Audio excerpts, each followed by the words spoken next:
Shalom, salam sejahtera bagi kita semua. Assalamualaikum warahmatullahi wabarakatuh.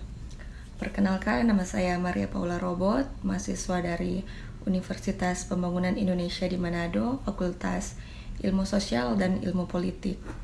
Saat ini saya akan memaparkan sedikit materi dari mata kuliah Dasar-Dasar Logika oleh dosen pengajar Meneer Johannes Jan William Purukan, Sarjana Administrasi Publik, Magister Sains, dengan pokok pembahasan yaitu kebenaran dan teori koherensi.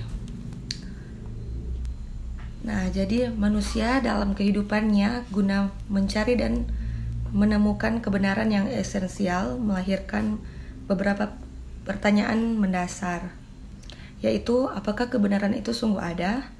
Dan kalau ada, apakah kebenaran itu? Bagaimanakah manusia memperoleh kebenaran itu sendiri?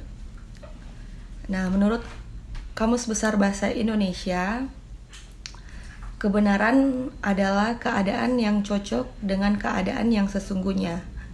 Sementara menurut Syafi'i, dikutip dari artikelnya, kebenaran dalam perspektif filsafat ilmu mengatakan bahwa kebenaran itu adalah kenyataan.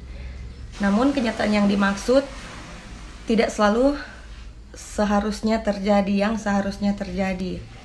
Kenyataan yang terjadi bisa saja berbentuk ketidakbenaran atau keburukan. Jadi kebenaran adalah kenyataan yang benar-benar terjadi. Macam-macam kebenaran. Terdapat banyak pandangan mengenai teori kebenaran dalam kaitannya dengan pengembangan ilmu. Di antaranya adalah yang pertama, kebenaran empiris, yang kedua, kebenaran rasional, yang ketiga, kebenaran ilmiah, yang keempat, kebenaran intuitif, dan yang terakhir, kebenaran religius. Teori koherensi. Teori koherensi adalah teori kebenaran yang didasarkan kepada kriteria koheren atau konsistensi. Nah, jadi suatu pernyataan disebut benar bila sesuai dengan jaringan komprehensif dari pernyataan-pernyataan yang berhubungan secara logis.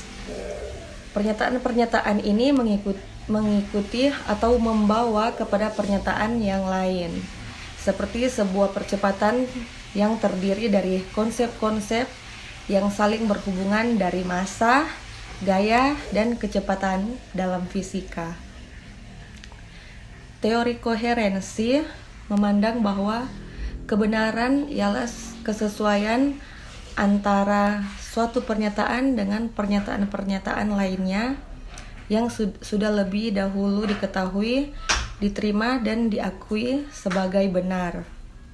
Dengan demikian, suatu putusan dianggap benar apabila mendapat penyaksian atau pembenaran oleh putusan-putusan lainnya yang terdahulu yang sudah diketahui, diterima, dan diakui kebenarannya. Karena sifatnya demikian, teori ini mengenal tingkat-tingkat kebenaran. Di sini derajat koherensi merupakan ukuran bagi derajat kebenaran.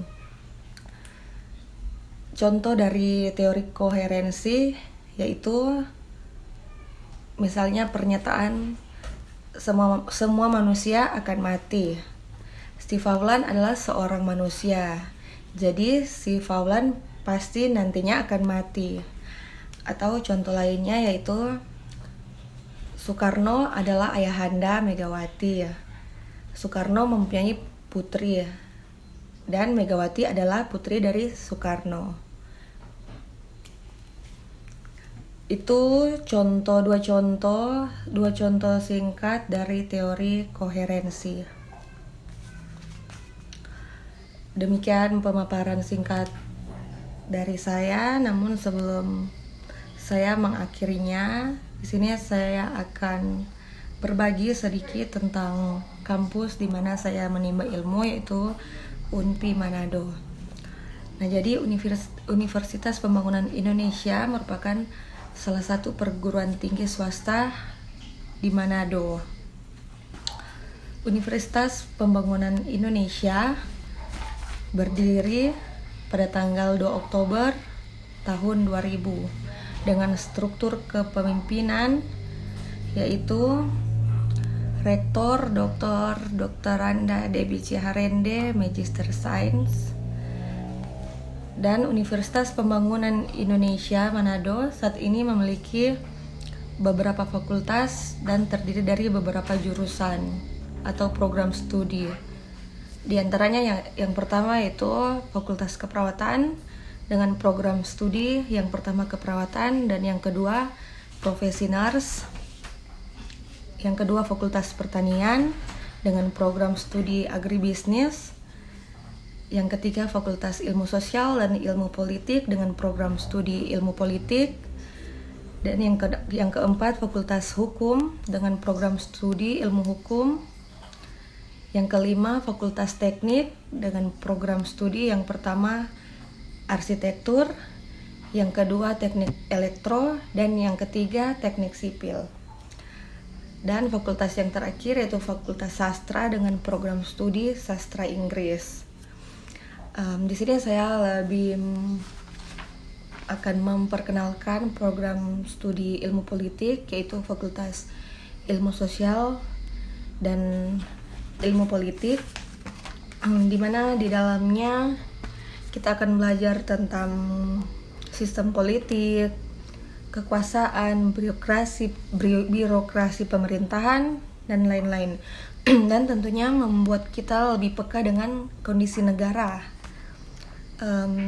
Lulusan FISIP itu nantinya bisa jadi jurnalis politik, kerja di bidang pemerintahan, pekerja sosial, menjadi pejabat, atau peneliti dan dosen. Nah, jadi untuk calon mahasiswa yang tertarik masuk ke Universitas Pembangunan Indonesia di Manado, boleh langsung kunjungi link resmi, situs resmi dari kampus Universitas Pembangunan Indonesia atau langsung ke kampus Universitas Pembangunan Indonesia yang terletak di Bahu, Malayang, Kota Manado.